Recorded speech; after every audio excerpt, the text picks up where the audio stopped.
Welcome to Aussie Poker. It's Chess Grandmaster Max Illingworth here.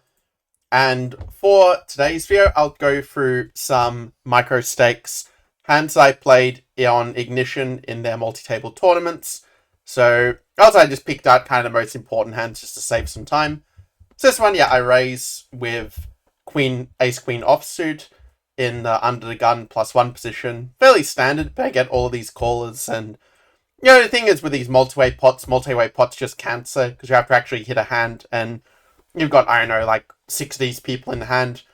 It's very rare that top pair is actually going to be any good, so that's why I decided to just check here, because someone could very easily have a straight with ace king, king 9, 9 8, which these idiots could very easily have played. So it ends up getting checked through, and I figure, okay, somebody surely has a 9, so I'm just going to give up.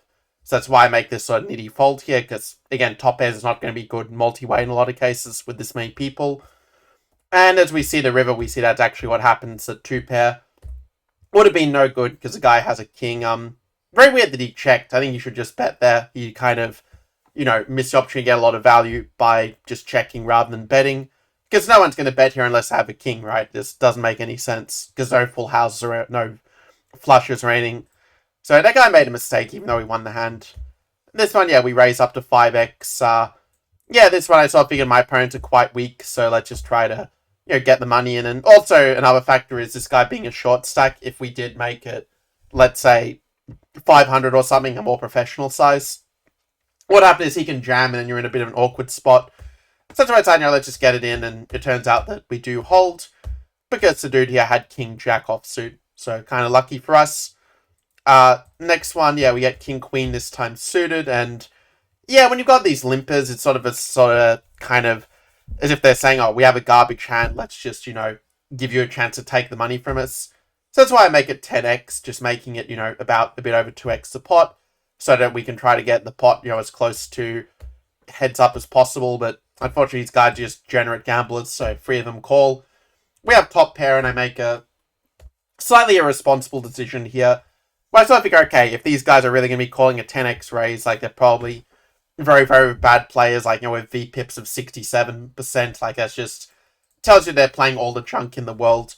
And I just figured, okay, I'm just going to, like, what's the odds they have queen 2 or queen 3 and have a queen, right? Like, what are the odds I have 2, 3? So I decided to just rip it in, because I just have a feeling that this guy is going to call me with a lot worse here. He'll call up any draw or any sort of thing. And even though it's objectively a bad play, I should probably just call there multi-way. In the end, we do get paid off, and the guy ends up having something ridiculous like, ace 2. So, very, very weird, like having a backdraw, draw, bottom pair. The guy is literally just giving the money to us here, and the other guy end up having pocket 10 with 1 big blind. But we end up taking the pot and just really punishing this very bad player and doubling our stack as a result. So that was quite nice, sort of set us up in a very good position for that tournament. I was playing 4 tournaments at once here, by the way. So, in the end, I make it a pretty standard raise again. Raise a 2x pot is a good way to minimize the chance of the pots going multi-way. Because you're basically saying, I've got a really strong hand. This Mr. 75% VPIP calls, this guy raises, and like when this guy is like giving you such a good price for the suited ace, I mean, it makes sense just to call here. If he made a bigger free bet, though, I probably would fold, because the ace 8 is very likely to be dominated here. But when we have this kind of board, it just, end up just checking it through, like, because, I mean, this board doesn't really hit anyone, quite frankly, hit anyone's range. Like, someone could be calling with pocket 6s, but, like, who's playing ace 3 here, So, it checks through. I think, I just check it here. I mean, if it wasn't so multi-way, I would probably bet and hope that ace high is good, but we'd decide to just check it through. This guy clearly hit a flush, like, there's no other reason he would bet this, I think, multi-way. And he ends up taking it down. Maybe there is a way I can actually show the whole cards here. But okay, it's not showing for this one. All good. So let's move on to the next hand. But I mean, he probably like just free bet some good suited connectors. Maybe, I don't know, king queen suited. Maybe, well, it can't be like a jack in there, but, maybe something like 10-9 suited. But then he probably wouldn't check. He'd probably bet. So actually, the sum is flush a little bit blocked by the board, but I mean, he clearly has something good here when he gets to a river. So we end up having pocket 7s, and this guy raises, and you end up just calling here and just going for a set mining deep stacked. I think that in some other settings, I probably would just free bet here, where I would free bet with, a size like maybe 3,000 or so. The thing is that, well, I'd sort of been following the way these guys were playing, and I just felt like these two were just all going to call me. These three would call me, and then if I don't hit my 7, I just have to give up multi-way. So I decided to, kind of make the pot a little bit smaller. Luckily, we do hit our set. I decided to check here multi-way. I actually now wish I'd kind of bet. I think that it would have been better to bet and kind of try to get the draws to sort of pay us off here. Or like an 8 to pay us off. But I was kind of hoping that a high card would come, like an ace or something that might hit one of their ranges, and then, I would be able to get a lot more value. So that's kind of the reason why I checked, but now I do wish I had just bet for value and not overcomplicate things. Because when it's a 6, there are all kinds of draws now. I think I just have to bet. I end up being a bit under half pot, because the reason I bet a bit less is because I have a blocker to the flush draw with the 7 of hearts here. If I didn't have that blocker, I probably would bet bigger, like maybe, 60% pot or so. But in the end, this guy calls, so we do get one street out of us, and actually, I really regret the way I played. I think checking was extremely stupid here. I absolutely should bet here, and I actually think I should bet a really big amount, like 10,000. I should just, overbet, maybe around, 7.5 to 10,000. Because, there's a decent chance I think that he would actually call it, but, in the end, we check, and the guy checks back, and I was not trying to, get him to try to bluff at, if he had, let's say, a straight had come on the board and he was slow playing it or something, or, if he had an 8, I was sort of trying to get value from that. But, unfortunately, it doesn't work. We probably just cost ourselves some money. Because he probably would have called with all kinds of junk here, is my feeling. But I was thinking a little bit too high level. I was thinking that he's going to fold anything anyway that's sort of less than a straight or an 8. So I thought he would probably bet those hands if I checked to him. So it was not very good thinking, but it was my thinking at the time. Actually, now I wish I had free bet this hand, because this guy's raising 20% of hands. And I saw that at the time, but I was thinking, okay, he's in the under the gun +1, well, actually under gun +2 position, technically. I think I was still multi-ham. I think I thought he was in under the gun. If I realized he was an under gun +2, for a 7-man table, I would 100% free bet. So that was actually a mistake on my part. So 5, we have a flop that is not great for us. And when he bets, I think we just have to get out of the way, because if this guy is, bluffing, this guy almost certainly, has a value hand. I think you just have to fold in this spot. When it's multi-way, it sucks, but not a lot you can do. So the set mine didn't really work in that case. I should have just free bet. Because, if he has, some king, queen, or king, jack, he might fold that to a free bet offsuit if he's, really scared of me. But probably he would just call, but anyway. As it happened, we have ace, jack, offsuit, and I think I ended up making it 200. Actually, I made it a little bit more, 240. I think, these guys were sort of calling a lot in these tables, so I was wanting to try and charge a bit more on my good hands. The guy makes it 440. There's a good chance I think we're beat with this free bet, but he does free bet 17% of hands, even though it's a small sample. It means I think that the call here is fine. If he'd made a large amount at the time, I was thinking if he made it 600, I probably would just fold on the basis that these recreational guys probably have a very narrow free betting range, and ace-jack is very likely to be dominated. But I think in position here, a call is fine, but in the end, I make it 480. I think because the board is somewhat coordinated, there could be some draws potentially to 7-8 suited or something like this. That's why I might decide to bet small. Maybe I should bet bigger. I should normally bet 650 or so, a bit over half potted. I think be pretty standard, but try to do a smaller exploitative sizing just to take the pot down pre-flop, but when it doesn't work out, you end up just checking it down, and I actually think it was a mistake. I think that here I should actually lead out, maybe. At least some of the time I should, go for the bet here. But I guess I was thinking that ace-jack does have some decent showdown value, so that's why I decided to check. Then the guy chose ace-king, and I'm just why the hell didn't I bet here? Because he's not even blocking the flush draws. Of course, I can't notice at the time, but I kind of regret, that I didn't take a stab at that pot. Because I feel like there's a good chance it would have gotten through. Even if he has, some weak pair, I think it still would have a decent shot. I'm trying to figure out why am I playing. Okay, it's because the guy, just limped, so that's why I decided to check here. And this one, I think I just fold. Okay, oh wait. This is a weird one, actually. I'm trying to figure out what I was thinking. I think it's because I saw he bet, a small amount, and I think I'd been following this guy and seeing he normally was betting, fairly large amounts a lot of the time. When he had the hand, he just would bet more than half pot. But actually, I think I had a feeling he was bluffing, and so I thought if I raised, he might just fold here. But then, yeah, he ended up just calling, and I think we end up just checking it down. Okay, he ends up betting again, and I just get out of there because I'm blocking the flush draws as well. So we end up just folding, but probably threw away like 500 because people generally way under bluff on these boards. So don't know why I thought he would be bluffing. Oh, it's because I saw his c-bet thing maybe. But he's only, yeah, based on one hand. It's nowhere near enough data to rely on. So don't really know what I was thinking here. It was kind of dumb the way I played it. But anyway, we end up, yeah, making it 5x.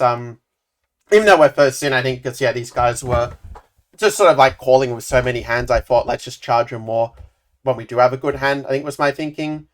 And also it might have been connected to stack sizes as well. I think I was trying to put myself in a position where if they did free bet shove, like these short stacks, I'd just be able to call relatively easily. So in the end, yeah, the big blind call's kind of a good spot for us. We get top pair, top kicker. So we bet, the guy raises. Oh yeah, this is a really weird hand actually. I remember this one now. Because yeah, I don't think you can fold ace 10 or else they're just going to, you know, be able to raise with any two cards and just exploit you extremely badly. But yeah, I think here I end up, yeah, making this fold when he makes 6,000 because it doesn't make any sense when I'm thinking, like, what hands would he check that are better? Like, 6-7 would be about it, but it's kind of blocked a little bit by the board. So I sort of had a feeling, yeah, that he might be doing this with either, like, 8-9, or maybe he's, like, slow playing a bigger pocket pair because I made it a big raise. But I kind of just felt that I was beat here, so that's why I decided to fold top pair, top kicker. When he makes it, like, this sort of big size, I feel like, yeah, he's just very rarely going to be bluffing in this spot. Like, if he does have a bluff, it's going to be some combo draw, like maybe, I know, an ace-8 of spades that has, you know, the gut shot and the flush draw. But everything else, I think, is pure value, like, very, very strong hands. So I don't really mind that fold. Obviously, I don't know what he had, but is what it is. This one, did I actually call this one, or did I just get out of the way? I end up just shoving here. Oh, yeah, it's because this guy shoved. I didn't even realize that. So this one, yeah, I think my logic was, yeah, the guy has, well, 10 big blinds. I mean, ace-jack off, you just should call. But at the same time, if I call and this guy calls, he can try to, you know, sort of bluff me out of the pot, me being out of position. So I decided to turn this hand into a little bit of a bluff, actually. Just shove with, yeah, I have, like, a lot of big blinds. Like, probably it's objectively a mistake. But, yeah, I just sort of had so many times I just got sucked out, like, when I let them in at a cheap price. So I just wanted to get him out of the way and play a pot, yeah, heads up. Like, you know, just with this guy. I think this one might have also been a bounty tournament, actually. So I think I get $2 for knocking him out. So that probably also influenced my decision. Unfortunately, he ends up getting the lucky flush there on the river. So not much you can really do there. But anyway. So as it was, yeah, we had this guy raise it up. I guess I called. This side, actually, I would fold sometimes, depending on the situation. But I think, yeah, I looked at his stats and kind of realized, okay, like, this is a player who, you know, is in the cutoff. His range is going to be a lot looser, so I can probably play it. I think when you're out of position here, you should just check pretty much range at this stage. I could, like, donk lead, but if he, like, check raises me, it puts me in a tricky spot. Granted, these guys probably aren't going to check raise much, but I thought it'd be better yet just let him build up the pot instead. So no check raising with top pair, because they're probably going to get called by better. So we just call. And I'd say to check also, because, like, it's a board where there could be, you know, some straight draws and this sort of thing. So I think best just to check the top pair. And yeah, this is not an ideal sort of turn card, not the ideal river card, I think. So I decided just to check it. I do have the sevens, like I do, but I'm not sure I have the 10 though as a blocker to different straights, or even a queen. So I think a check here is okay. He checks it, and yeah, he ends up not having it, so that worked out okay. Yeah, I mean, maybe I missed some value betting with top pair, but I feel like on a board this wet that if his draws miss, he's just going to fold, and also we block a lot of the draws, I guess, with the 7 of spades, or some of them anyway, and a bunch of gut shot draws. I just had a feeling that if I called, I was only going to get, if I bet, I would only get called by better hands. I didn't think that Jack would call me with the board being this coordinated, so I don't know, maybe it's incorrect thinking, maybe I should go for an extra street of value, but I decided out of position just to play it more cautiously, and yeah, I guess I could have got more money, but it is what it is. So this one, yeah, I decided to just limp, Queen 7 off, actually I could raise that, honestly, but I think, yeah, I decide just to play it, and yeah, he ends up betting, and I just get out of the way. So not that much to see there. Not sure why I marked it for review, honestly, but anyway, yeah, this one, this is an interesting one. Yeah, I saw that I was like the big stack effectively now that these guys who are bigger than me had folded. And yeah, I sort of realized, okay, if I make a call, it just makes it very easy for these guys just to squeeze jam, because it's a rejam stack. And this one, yeah, here is I was like 36 big blinds, not really a rejam stack technically. But I just thought I don't really want to get jammed on, so solution of avoiding getting jammed on is to jam myself. It hasn't been working all that well lately, but maybe it's just because of short-term variance. But it definitely, like, it beats, just blinding out constantly due to, just calling or making a small free bet and getting 4-bet. In the end, the guy does end up calling, and I forgot where I did. Yeah, pocket kings, I already forgot. Okay, as king queens, he ends up getting lucky on the flip, and this actually was a key moment of the tournament, in fact, because, yeah, I mean, I'm not even sure I should call with king queen off there when I, like, do a free bet shove. It's very like this shove a second. I think you should technically fold that, so you kind of, I think, got rewarded for a bad play there, perhaps. But, yeah, it's sort of thing where, when the flip doesn't go your way, you can just, yeah, be in a really bad spot in the tournament all of a sudden. Whereas if I'd won the flip, yeah, I would be, I think, almost chip leader in a very good situation. So, okay, it was king queen suited, so probably is a correct call. By the way, if you're liking this video, yeah, do make sure, or if you're enjoying this video, I should say, then yeah, do make sure to like it as well. So yeah, this one, okay, this guy, I think, yeah, even though it was his first hand, I sort of felt like, okay, if he's late joining and, getting in with, like, not like best odds, then maybe he's a bit of a weaker player. It was fun, my thinking. I don't think it's correct, but I'm guessing that's the reason why I decided to raise. And then this guy free bets, but it's just such a small amount that it's kind of like you're sort of priced in. And I'm in position, so I'm going to over-realize my equity here. But when he bets this much, I just figured that I'm beat, and I decide to make the fold. I think on GTO I should actually call in this spot if it was heads up. But with being multi, I just didn't think he was doing this with Jack or worse. Or if he is doing it with a worse hand, it's going to be some very good draw, like some heart draw. I'm only like 40%. We has like 40% equity or something. So, but I like to end up actually calling this one. I honestly had thought I'd folded, but I'm probably thinking of another hand. So, what did the guy have? Yeah, I ended up having ace-5. So actually, he did have the draw, and the draw ended up missing. So, ended up being a nice hero call. But yeah, looking at it now, I actually do think... The thing is, he's only put in half pot. Like, I only need to be good 25% of the time, and he is going to have quite a few draws, probably shoving when he's so short stacked, just wanting to try to deny the equity of the other players. So I think that, yeah, actually it is probably a correct call in retrospect. If he had bet, like, pot on what, then probably I should fold it. But anyway, this one I decided to race up with pocket twos, says... I think this was, yeah, at the start of, like, some new tournament I had joined. These guys end up racing, and we're so deep stacked, like, that I will get paid off very well if I do hit a 2, but I don't, so I just get out of the way. Not that much to see there. So we end up racing with a suited ace, and yeah, he free bets. And yeah, sort of find a cold call for suited ace, because it does play fairly well post flop. Like, if you hit the flush draw, you can, 12 keep firing, and if you don't, you can just get away quite easily. So that's quite nice. And you also have the nut flush draw, so when you do hit, you're going to get paid off very well. I actually forgot whether I raced here or if I just called. Yeah, I thought I might have raced at this point. And I think it is the correct decision. Like, I think you should be raising with your flush draws and with your weak gut shots at this point, just to apply more pressure so you can try to get a one pair hand to fold. And like, when he just calls, it means he probably just has a one pair hand. So I just keep firing. Like, now I picked up the gut shot as well. And I think at this point, yeah, the 2 is actually a very bad river card for us with the board pairing. But I also think that the way the hand's played, I think you just have to go for it. I think you just have to shove, because if you check, like, yeah, you have some showdown valve and ace high, but when he's called the 2 bets, I mean, he has to have, I think, at least a pair. So I think that this is correct, and it's just unlucky that, yeah, he found the call with ace 10. And yeah, I mean, ace 10's probably never folding in that case when the board pairs. It's kind of a bit unlucky with the river that, like, the draws kind of all missed here. The thing is, like, if I end up just giving up on this one, I think that it's just, yeah, going to be very hard to come back, like, with such a small stack. So sometimes, yeah, I have to, I think, risk it for the biscuit. I mean, yeah, of course, like, if he has ace 10, yeah, it's very easy to play in a hand differently. Like, you can just, sort of just check, like, just call and just, like, call the way down and hope the draw hits. But I think, yeah, the way I play it, I would play it the same way every time. Well, not every time, but, like, I would happily do it this way again. And, if he doesn't have a top pair, I think he very easily would just fold at this point. Because of the strength we've shown, like, I mean, basically we either have, like, 2 pair or better, or we have absolutely nothing here. There's no real in-between when we triple barrel like this. But yeah, sometimes, the bluffs just don't work out. I think this hand was one where I got very unlucky, if I remember correctly, but So he makes it 1500. This guy free bets. Okay, so I'm guessing I just shoved. Okay, that's probably what I did wrong. I should just shove at this point. I think try and get fancy and just calling with the kings is a mistake because we're going to be playing out of position and that's, yeah, not going to be good at all, I don't think. So now we're like multi-way and we'll see what happens. Yeah, this guy ends up betting and I think I just shove here if I remember correctly.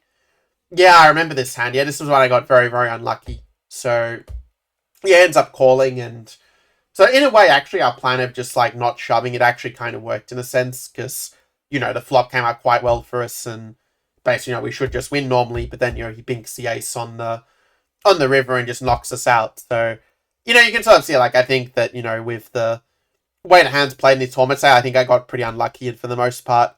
But somehow, yeah, still was able to, like, do quite well in one of them, and the others, yeah, just didn't go my way. Because, yeah, the variance in these events is just completely insane, honestly. So I'm just checking, like, I thought that, yeah, if I were to raise, like, with this guy's under the gun range, I think that even though he's opening a wide range of hands, he's only going to call me or raise me with better hands than King 8 off. So I decided just to check. And kind of curious why this pot was so big, actually. It was all checked through. And this guy bets 300. And it's interesting, because, yeah, we do have the king. Like, we get a pretty good flush draw. King high flush if a heart comes. So I decided to just call it. And, yeah, I'm not getting quite good enough odds, but I just felt like I'd get paid off very, very well by these not very good players if the heart did come. And then when these guys call, yeah, I sort of feel good about things. But the interesting is, like, when the 8 comes, I do have some showdown value. But I think when someone bets here, it means, like, I'm almost certainly beat, I think. Like, I think the 8's quite a bad bluff catcher when someone, could very easily be, like, just playing with a 9 and just slow playing it because of the fear of the flush draw or even with a top pair. So I just felt like, he's not really doing this with, like, Jack 8. I just sort of didn't really see that being a thing. And with being this multi-way, I decided to fold. To be fair, if there weren't two other people behind me, I maybe would actually find the call here or even potentially would actually bluff raise here with something like, making it 2,500. Because I think that would put a one-pair hand, which this guy likely has, in a very, very difficult spot. Because he kind of capped his range a lot by checking the turn, honestly. But yeah, in the end, we decided, it's multi-way, let's not risk it. And yeah, we let that one go. So let's see. So these two guys limped. I think I ended up raising this hand because we were quite deep stacked. It's something like these suited gappers. Like I find I do play quite well as a free bet against some of these players who open way too wide. Because yeah, if you hit your hand, you're likely to win a whole stack, and often you just take it down with a C bet. And this one here, yeah, is kind of an interesting one where I decide, yeah, just to keep firing because we do have the 9 here. And yeah, this guy calls, and I'm trying to figure out what he's calling with. I just figured that if he has a 10, he's probably raising. He could have a 9, in which case he has a better 9 than me. And he could be doing it with various draws. Like if he has King Jack, obviously that turned into a straight. Jack 8 is a pretty garbage hand, but maybe he's playing it with such a high VPIP. So we decide to check it. Actually this one, I think that, yeah, without some sort of flush draw or, something, I think it is just a check here. And when a guy bets, like, it's a small bet, like, maybe I should call it, but I also just had this gut feeling that, he's not really doing this with anything weaker than a queen at this point. I felt like I'm just beat here, so I decided just to fold. Yeah, a little bit of an annoying hand, like, where you have a good starting hand, he probably called, like, with overcard, with, like, one overcard and just happened to hit it, so a bit unlucky for us, but what can you do? At least we lost the minimum. So, yeah, this one, yeah, we have, 7 in the hand. We decide to raise up with ace-10 off, pretty standard. Making, 3x size. So I have a pretty good stack. I mean, I do have the biggest stack. Like, I think I was the chip leader, actually, at this point in the event. We get a nice top pair, and it's all a bit weird to me the donk leads. Like, I think that some of the time here, you actually should be raising in response. Because often, people are going to be like donk leading sort of, there are a lot of draws and very good hands, and yeah, it's just a way to kind of, get the draws to sort of fold in a way. But this one, because I do have like the 10 of clubs, which blocks a lot of the sort of natural donk leading hands, I decide just to call it. He bets, and I end up just calling. I mean, I have top pair, I think it's correct. Oh yeah, I remember this hand. This is this guy who kind of value owned himself a bit. End up just calling. I think if you raise, you're going to get called by 2 pair or better here. And he ends up, showing ace-5. So the guy just, not only he couldn't fold top pair, but he couldn't even, check top pair. So yeah, just kind of he just literally gave me all this money. It was kind of funny. He should just like check the flop, like basically, he should just check range, I think, on that kind of board where, yeah, the 4-3, yeah, it's nice for big blinds range, but yeah, I think that, he should just check and call would be a better approach out of position there. And then he might be able to get away on the river potentially if he has a read on me. So this guy, yeah, ends up raising it to 3,500. So yeah, this is in the, what was it? Yeah, this was in the Crazy Eights tournament, I remember, because it has a really deep stack size. End up just calling, because we are still pretty deep stacked, but I think I end up missing and just having to fold.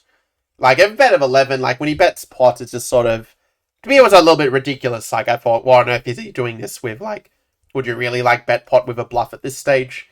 Because these boards, like these paired boards, tend to be quite under-bluffed among the less experienced and less strong players, and when he's, like, V-pipping 80, I just figured he has a 10 or a 3 and an overpair, so that's why I decided just to fold on that one. Next one here, yeah, we raise it up with a Jack 10 off in the...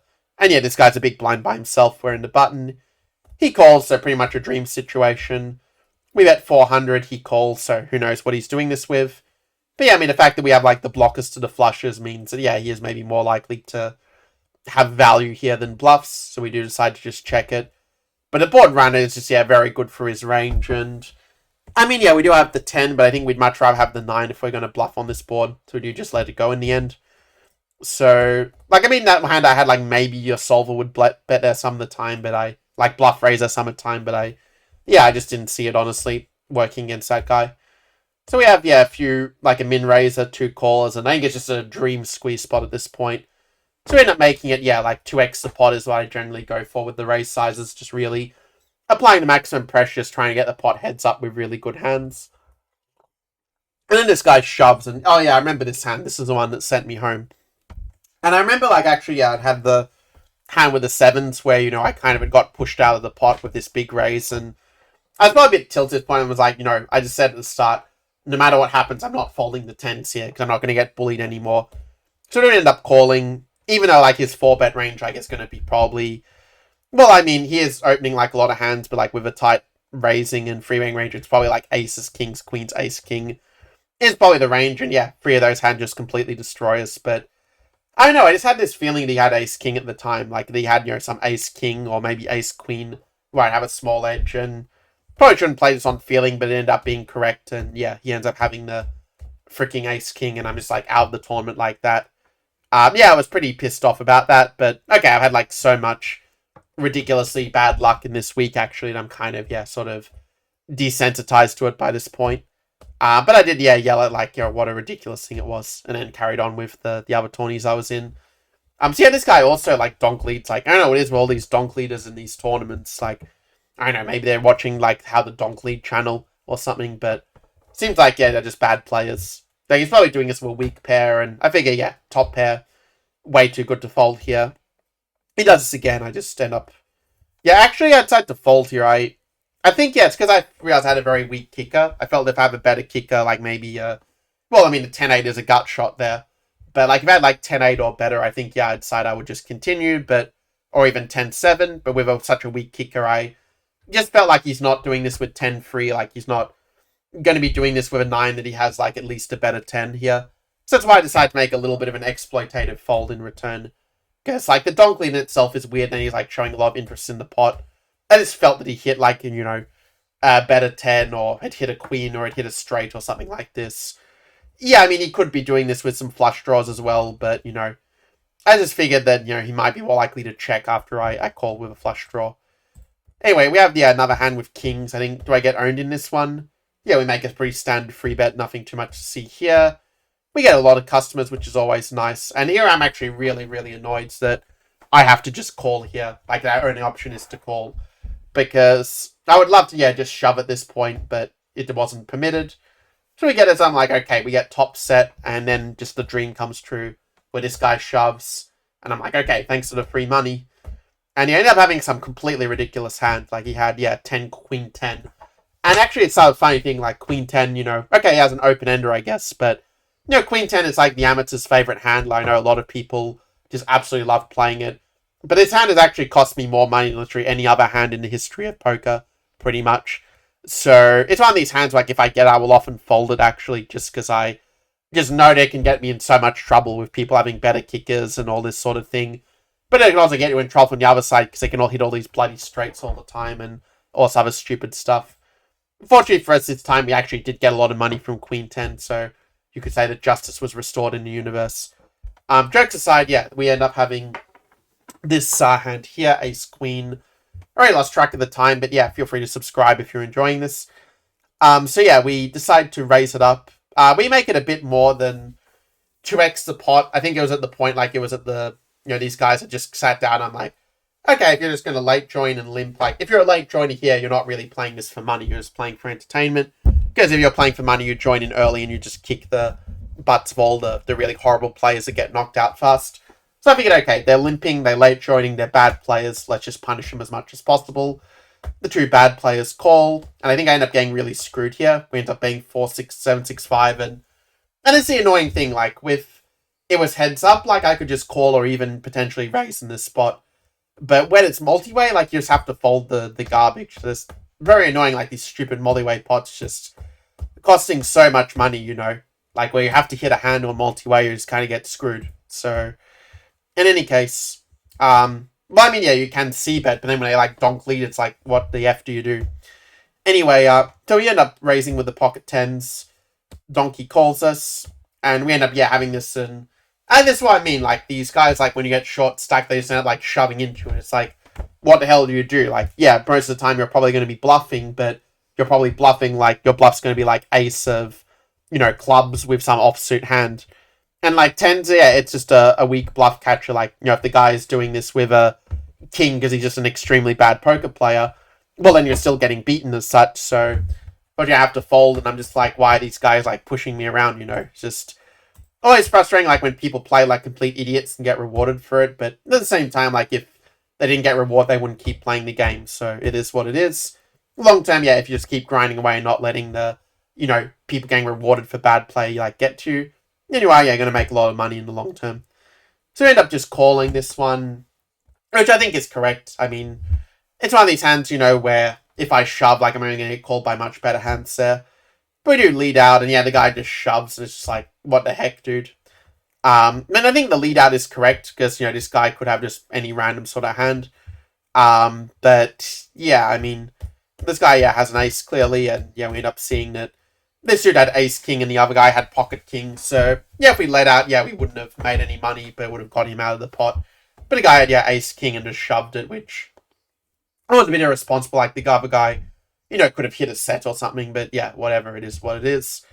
Like, if he had just called, he could have potentially allowed me to bluff a lot more, like, if I'd had a weaker ace, but anyway, yeah, just sort of very frustrating, like, when you are getting good hands and they just keep getting much better, or, like, they play some garbage hand and they just crush you on the flop. Just not a lot you can really do except try to lose the minimum there. So we end up having ace-9. Actually, now looking back, I wish I had just folded this one because we're out of position, but I think because there was so much money in the pot already, I thought it's only 400 more. So we're going to call. So we have this, again, cancerous multi-way pot where you're almost certainly going to get screwed. They all check through. And so I figure, okay, my ace high could actually be good when they all check through, because, like, yeah, this early position might check a 5, but would they really check a 6? I don't think they're good enough players to think like that. But we do decide to check again. Now I do wish I had bet. I think that this would have been a great card to bet on at this point, because we do have the nut flush, like, blocker, so if another spade comes, you could just rip it all in, pretty much. Or, like, bluff raise it. But, yeah, he ends up betting, and I think I decide to call. Yeah, I remember now, I decided to call with the idea that if the river was, like, a 7 or an 8 or a spade, that I would just continue firing, was sort of my logic. But it ends up not being a good card for us, so we end up just checking. Especially in the big blind, it just hits his range a lot better than ours, so we just have to give it up there. But yeah, then he ends up showing, like, 3-2. It's like just that's what I mean. It's like just the most ridiculous thing. Like, who the heck plays, like, 3-2 in the low jack, like, and then just calls the raise is just completely, like, stupid. But, and the thing is, like, I actually had a very strong feeling it was bluffing. I'm just like, I just have a feeling you're bluffing here. I don't even know what gave it away, but I just felt it. But I'm also like, ace-9 such a bad bluff catcher. I thought he could be bluffing, like, with, I don't know, ace-queen of, or something. Okay, it can't be of spades, but I thought, like, maybe he's, bluffing with some, some better ace or something like this. But, yeah, turn 8 just had freaking 3-2, and I wonder, yeah, what the hell I'm doing with, playing this. But anyway, we get the pocket queens, we raise it up again to 2x the pot, a nice little size to get the fish along, and then we get this absolutely, like, this is literally the worst possible flop you could have for pocket queens. I'm trying to think of a worse flop. I don't think one exists at this point. And yeah, decide, okay, it's not a great flop for me if it does hit my range, and because it's a paired board, I do decide to size down a little bit. But I think, like, yeah, they end up calling, and then he just shoves, and it's like, you know, what the heck are you supposed to do? Because we just have a bluff catcher here, and, you know, we are blocking, like, the straights, like the queen, jacks, but we aren't, yeah, blocking, you know, like, aces or, you know, a king that just decide to call. Like, I honestly think this guy could very easily have, like, king 5 offsuit at this point.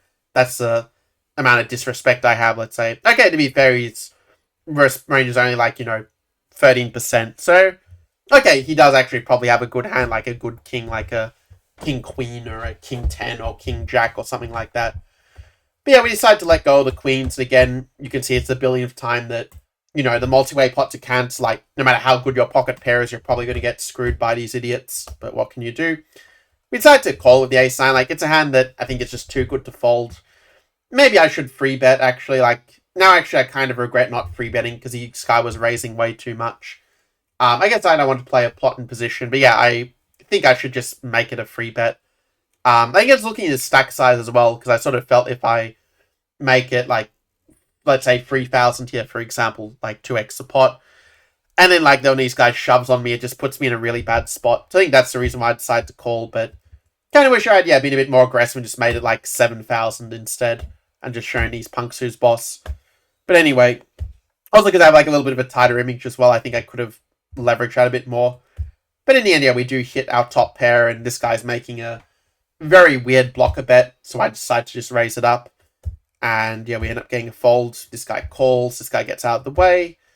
And yeah, the king's sort of an interesting hand. I think I end up, yeah, firing again, because it does, I think, hit my range reasonably well now the other guy's out of the way. But I decided to check. Actually, I don't like that check that much. I think the reason I did this because I felt, okay, like, this guy, I'm sort of blocking, like, the, you know, backdoor flush draw. I think that's the reason why I decided to check, but I think I should just bet here. I think I should just bet 5k would be correct. The guy checks, we have a jack, and oh yeah, I remember this. This was just absolutely horrible, this hand.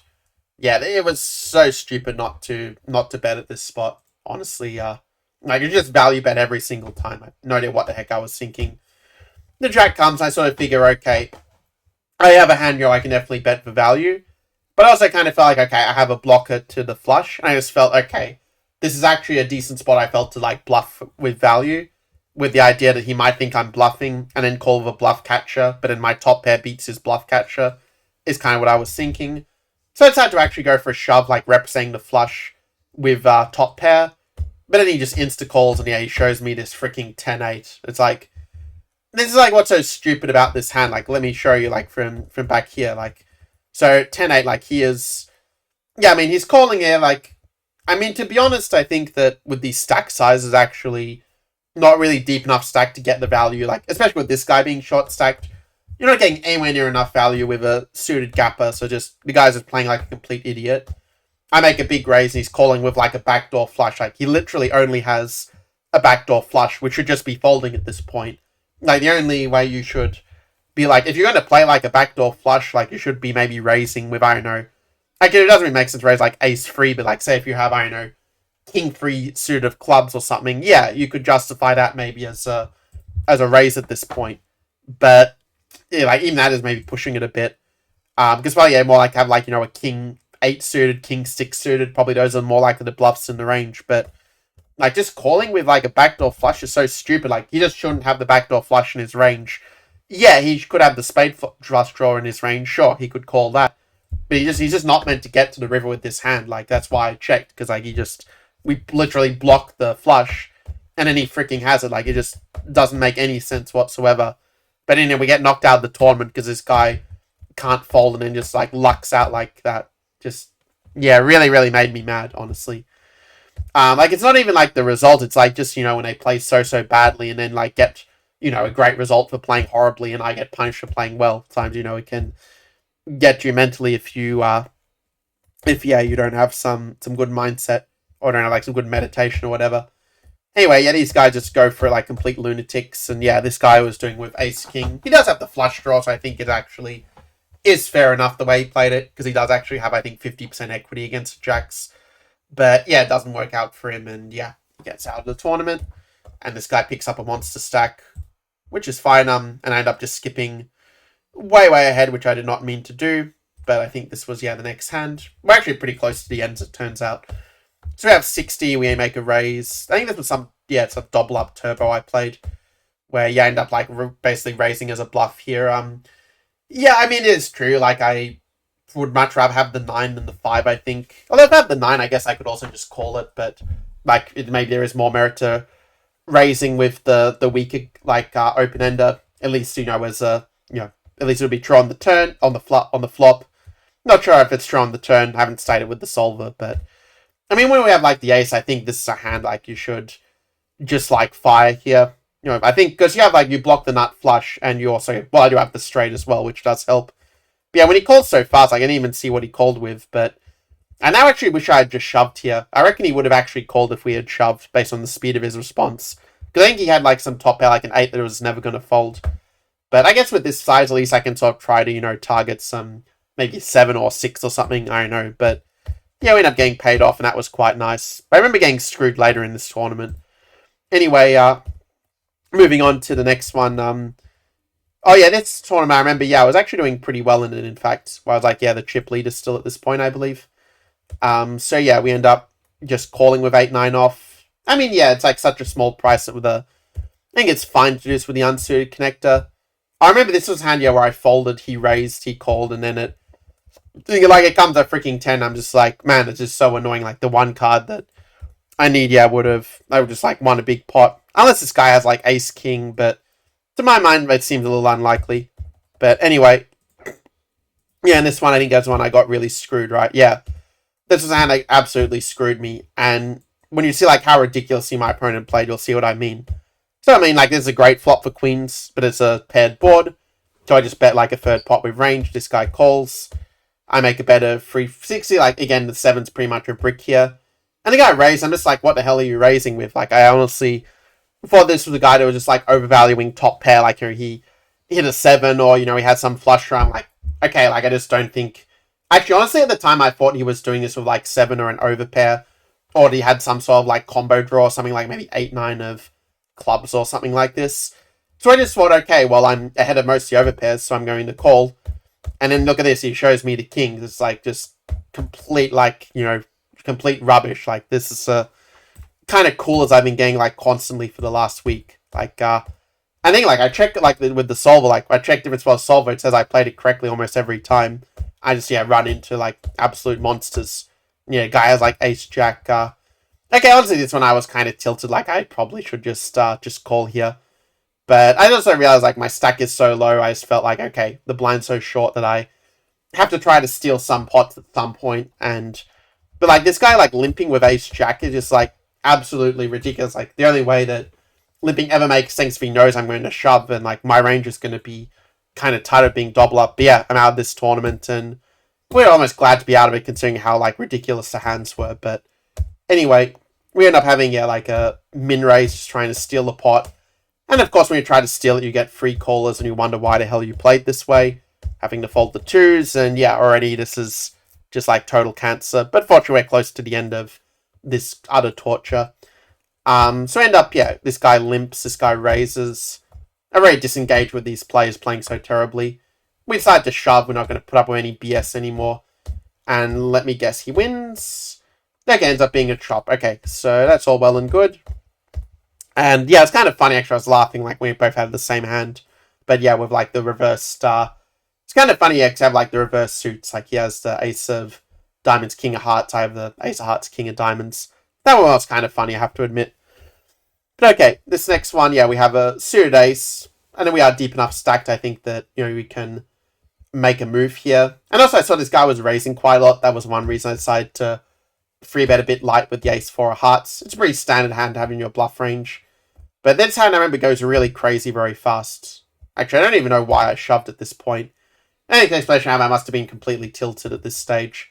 But he does end up just folding.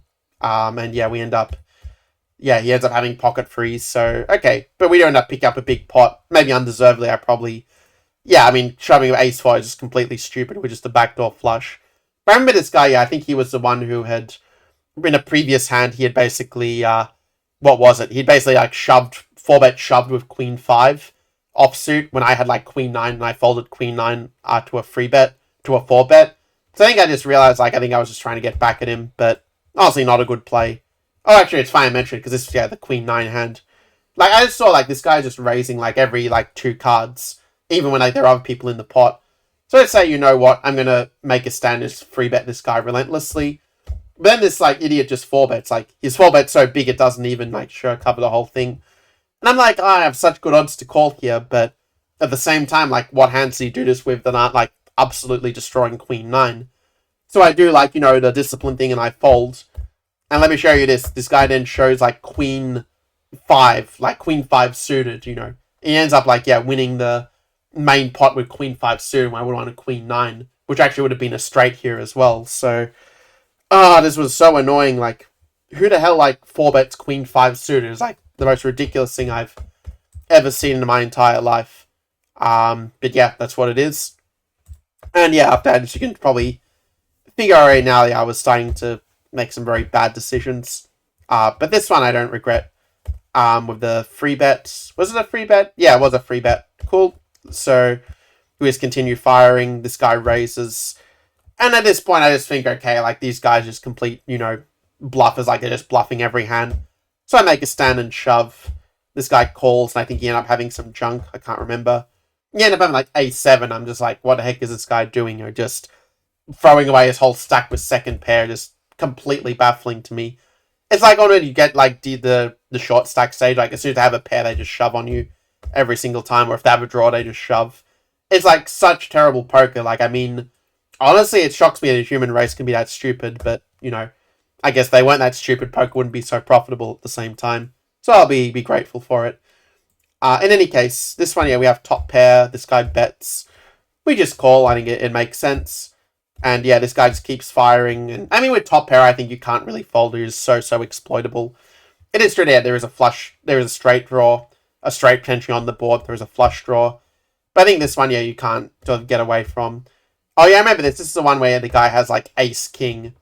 And, like, it's just so frustrating. Like, you know, what are the odds that, yeah, the guy... Because the thing is, like, you know, if it was an offsuit king, I would just fold it. And even upsuit, I would normally just fold. But this guy was, like, just opening so many hands. Like, he was opening all kinds of junk with this free 30%. And, like, I just happened to run in an ace king at this point. Like, it's just completely, like, ridiculous, you know. Like, it's absolutely crazy. On the other hand, it's good I didn't try to bluff the flush, because he would just call and I would have lost a lot more.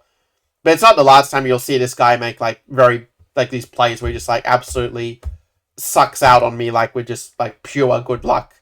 Like, this one's another good example. This one's actually the one that really, like, blew my mind, like, of how this guy was getting rewarded for making these absolutely terrible plays. So here, I bet 12,000. Like, this is pretty standard. Like, I'm raised in the small blind. He calls the big blind. So this hits my range a lot better than his. So standard C bet, just under half pot. The guy calls with absolutely nothing. The queen comes. I mean, it's... Well, it does hit my range quite well, but when he's calling, like, I think that, you know, he's probably going to call another bet. And we don't really have, like, you know, any sort of equity, really. So that's why I decided just to check. Because if he has a draw, then, you know, the king could win at showdown.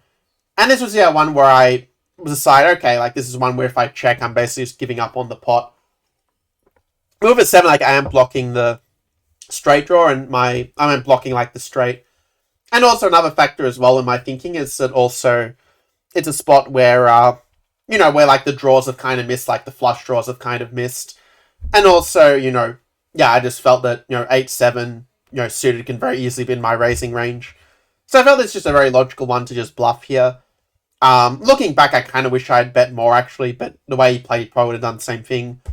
Like, when someone bet 60% pot, like, what are the bluffs here? Like, it's going to honestly be very few bluffs, I think, actually, on this board. Like, the only logical one, I think, would be, like, even if it's straight, like, a flush draw miss, like, is a flush draw, you know, a backdoor flush, are really going to, like, bet on that flop, like, out of position? I mean, it's sort of unlikely, I think, unless it's some combo draw or something, but if it is a combo draw, like, you know, an open-ender with 7-8 or something, I mean, that just hit this on this board. But then the guy just, like, calls in 3 seconds and shows pocket freeze, and it's like, you don't even have bottom pair. You literally have an under pair to the bottom pair, and you make this call. It's just, like, completely ridiculous. Because this is a board where, like, there are very few logical bluffs for me to have. Like, nearly everything here is going to be value. And he calls me, like, freaking pocket freeze. Like, this is what really, like, did my head in, because, like, I could, you know, just, like, fold king 7 off. Like, I could literally fold every hand from this point and, like, make, like, probably top 4 in the tourney, and so, like, get punished for, you know, making a objectively correct move, because this guy is incapable of folding any pocket pair in the history of mankind, no matter what the board is. The board could be, like, ace, king, queen, jack, and he would still call the pocket freeze. It's completely insane. Anyway, we decided to raise up with the 7s, and I don't even remember what happens. I think I get knocked out in this one. Don't even remember anymore. But yeah, end up deciding to... Oh yeah, I remember this one, yeah.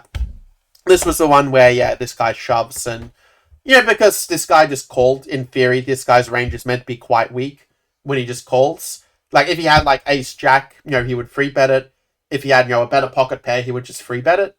It's like, you feel he's playing somewhat correctly. So I say, you know what, let's just, you know, get this, like, all in. Like, it's not that much more. And just, like, 4-bet shove. So we decided to 4-bet shove a little bit light. This guy calls.